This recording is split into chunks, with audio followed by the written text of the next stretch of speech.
श्री राधे राधे। भक्तों, श्रीमद् भगवद गीता भाव मंथन कार्यक्रम प्रारंभ किया जा रहा है।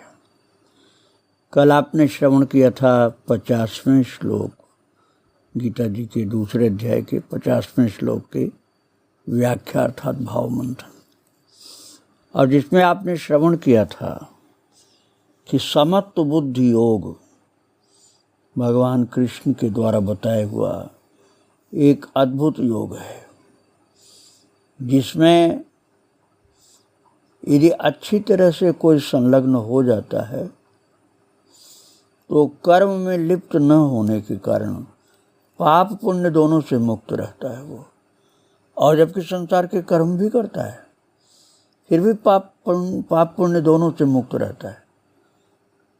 और इसी बात को आगे फिर प्रभु विस्तार के साथ समझा रहे हैं।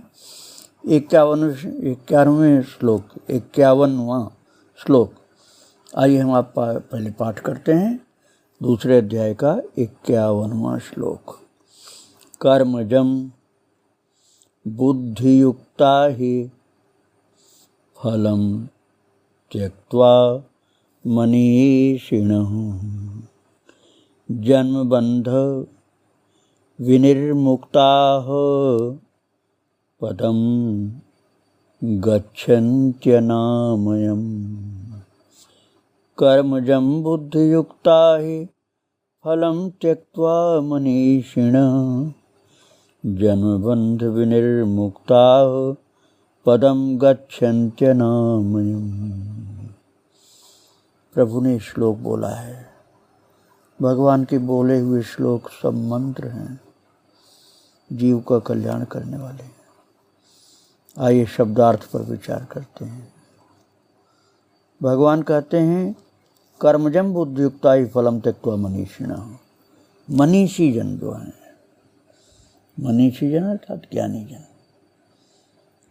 वो उनकी बात बता रहे हैं कि वो ज्ञानी कौन होते हैं। अब बहुत से लोग अपने को अहम ब्रह्मास्मि बोलकर ही ज्ञानी केवल सिद्ध करना चाहते हैं, लेकिन ठाकुर जी तो मनीषी अर्थात विचारवान विवेकवान ज्ञानी जन के लिए क्या करें कि समत्व बुद्धि से युक्त ज्ञानी जन, क्योंकि समत्व बुद्धि ज्ञानी के ही पास होती है, नहीं तो दूसरे के पास मुश्किल है। समत्व बुद्धि युक्त से ज्ञानी जन कर्मों से उत्पन्न होने वाले फल को त्याग कर जन्म रूप बंधन से मुक्त हो निर्विकार परम पद को प्राप्त हो जाते हैं। पदम गच्छन्त्यनामयम्, निर्विकार परम पद को प्राप्त हो जाते हैं।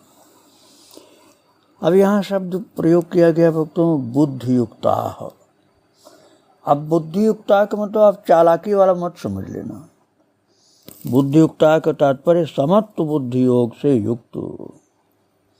मनीषिण अर्थात मनीषी, मनीषी का तात्पर्य विचारवान चिंतक, सात्विक बुद्धि वाले, ठीक से निर्णय लेने में सक्षम व्यक्ति। भगवान कहते हैं मनीषी के लक्षण है। तो वो मनीषी जो हैं कर्मजम अर्थात कर्म से जायमान होने वाले, फलम त्यक्त्वा फलों को त्याग कर जन्म बंध विनिर्मुक्ता जन्म मृत्यु के बंधन से मुक्त होकर पदम गच्छन्ति अनामयम, अनामय पद को प्राप्त होते हैं। अनामय का तात्पर्य जिसमें कोई विकार नहीं होता, ऐसे पद को प्राप्त होते हैं जिसमें कोई कमी नहीं होती, कोई रोग कोई विकार नहीं होता। और भक्तों, आप जब 13वां अध्याय पाठ करेंगे, अभी भी आप देख सकते हैं, तो 13वें अध्याय में भगवान ने प्रारंभ में कह दिया इदं शरीरम कौन्तेय क्षेत्रमित्य विधीयते। अर्थात हे कौन्तेय, यह शरीर खेत है। और गोस्वामी तुलसीदास जी ने भी तो इस बात को कहा है, तुलसी यह तन खेत है मन वच कर्म किसान, पाप पुण्य दो बीज हैं बुए सो लवे निदान। अर्थात ये शरीर खेत है और मन वचन कर्म रूपी किसान इसका मालिक है। पाप और पुण्य दो तरह के बीज हैं, तो जैसा बोता है वैसा काटता है।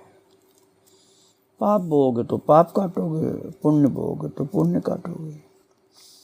समत्व योग युक्त मनीषी को कर्म से उत्पन्न फल काटना नहीं पड़ता, भले उसने इसे बोया हो या न बोया हो। इसलिए भगवान कहते हैं कर्मजम ही फलम त्यक्त्वा, कर्म से उत्पन्न होने वाले फल को त्याग देता है, क्योंकि मनीषी है, वो विवेकी व्यक्ति है, अविवेक का कार्य नहीं करता। जन्म बंध विनिर्मुक्ता पदम गच्छन्ति अनामयम, जन्म से मृत्यु तक के सभी बंधनों से विनिर्मुक्त अर्थात विशेष रूप से मुक्त होकर वो अनामय पद को प्राप्त करता है। अनामय का किसका भाव है? अनामय क्या होता है? आमय का अर्थ होता है रोग। बोला जाता है ना, सर्वे संतु निरामया, अर्थात सभी लोग निरोग हों। आमय अर्थात रोग। तो पदम गच्छन्ति अनामयम अर्थात वो सर्वथा रोग मुक्त अर्थात निरोग पद को प्राप्त करता, जहाँ कोई विकार नहीं, कोई कमी नहीं, जिस पद में प्राकृतिक विकार प्रवेश नहीं कर सकता, जो भाव रोगों से मुक्त हो, वहाँ वो पहुँच जाता है और प्राप्त कर लेता उस पद को। प्रकृति से पार प्रभु की सीमा पर पहुँचने पर प्रभु का ही पूर्ण शासन होता है। बस अब फिर प्रकृति घुस नहीं सकती, जब प्रकृति के पार प्रभु की सीमा में प्रवेश कर गए। ठाकुर जी के धाम अर्थात मुक्ति की बात हो गई नहीं है। अब वहाँ दूसरा कोई विकार, भगवान के अलावा कोई विकार कहाँ से पहुँच जाएगा? वहाँ पर भगवान का राज्य आ गया। अब प्रकृति की सीमा का राज्य खत्म हुआ बिना भक्ति। महाराज, ये भी एक आश्चर्य की बात है कि भगवान ने कह दिया कि इस समत्व बुद्धि योग पर स्थित होने के बाद बिना भक्ति बिना ज्ञान केवल कर्म से मुक्ति की बात भगवान ने कर दी है, और ऐसा कहीं मिलता नहीं। और नहीं तो ज्ञान हो जाने पर ऋते ज्ञानान न मुक्ति ही, वेदांत कहता है ऋते ज्ञानान न मुक्ति, बिना ज्ञान के मुक्ति नहीं मिलती। और भक्त लोग यही मानते हैं कि भक्ति के बिना मुक्ति नहीं। भगत करत सोई मुकुट गोसाई अनिच्छित आवे बरियाई। लेकिन यहाँ गीता जी में दूसरे अध्याय में प्रभु ने कह दिया भक्ति मुक्ति की, भक्ति और ज्ञान की बात ही नहीं किया। भगवान ने कह दिया समत्व बुद्धि योग होगा तो आप निरामय पद को प्राप्त कर लोगे, अर्थात आप मुक्त हो जाओगे। और भगवान ने कहा केवल समत्व बुद्धि योग से युक्त हो जाओ, बस समत्व बुद्धि के योग से युक्त हो जाओ, जुड़ जाओ। ऐसा मनीषी कर्म से जायमान सभी फलों को त्याग देगा और जन्म मृत्यु चक्र के सारे कष्टों से मुक्ति को प्राप्त करेगा। ये भगवान ने यहाँ 51वें श्लोक में कहा है। इस योग से युक्त होकर वो ज्ञानी हो गया और भगवान से जुड़ गया तो भक्त हो गया।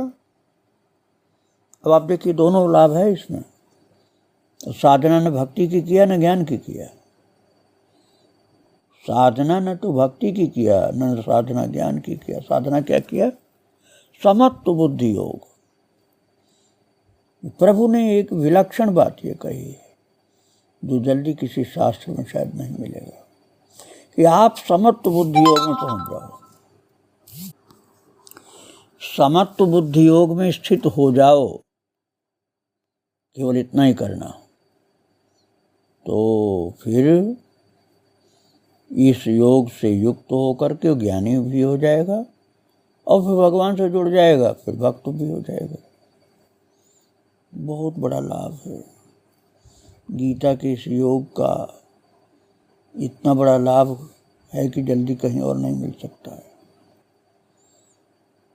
और इस विषय में प्रभु आगे और बताते हैं, उसकी चर्चा मैं कल करूँगा। आज परम कृपालु प्रभु अपने भक्त राज अर्जुन के साथ जो दिव्य रथ पर विराजमान हैं, उनको प्रणाम करके यहीं विराम दे रहा हूँ। श्री राधे राधे राधे। वृंदावन बिहारी लाल की जय, राधा रानी की जय।